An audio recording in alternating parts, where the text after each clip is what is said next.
అన్నయ్య ఏం చెప్పు. ఏం లేదు, బాలు మామ నేను ఒకరినొకరు ఇష్టపడ్డాం. వదిన అడిగితే నువ్వు కుదరదన్నావంట కదా. ఈ పెళ్లికి నువ్వు ఒప్పుకోకపోతే నేను చచ్చిపోతానన్నయ్య. నేను ఇంతకు ముందే గన్నేరు పప్పు నోడుకొని తాగేశాను. నా నిర్ణయానికి నువ్వు ఒప్పుకున్నట్టయితే నన్ను హాస్పిటల్ తీసుకెళ్లి కాపాడు. ఇష్టం లేకపోతే నన్ను ఇలాగే వదిలేసి చచ్చిపోతాను. ఏయ్, ఏయ్, నన్ను కాపాడన్నయ్య. ఏయ్, మహా! ఏమైందండి? హాస్పిటల్ తీసుకెళ్ళాలా? గన్నేరు పప్పు తినేసిందట. రా, పట్టు. అమ్మని తీసుకుని హాస్పిటల్కి వచ్చాయి.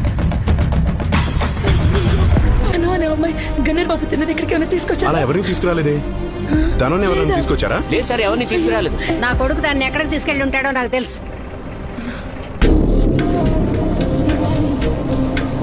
అన్నయ్య, అన్నయ్య దాహం వేస్తోంది. నేను తెలియక తప్పు చేశాను అన్నయ్య, క్షమించన్నయ్య. ఏంటి అన్నా దున్నా? ఎప్పుడైతే గన్నేరు పప్పు తినేసి వాడికి ఇచ్చి చేయకపోతే చచ్చిపోతానని చెప్పావు, అప్పుడు వాడితో కాకపోయినా ఇంకెవరితోనైనా లేచిపోతావు. ఇలాంటి చెల్లి నాకు అవసరం లేదు. చచ్చిపో. అన్నయ్య, అన్నయ్య నన్ను కాపాడన్నయ్య. అన్నయ్య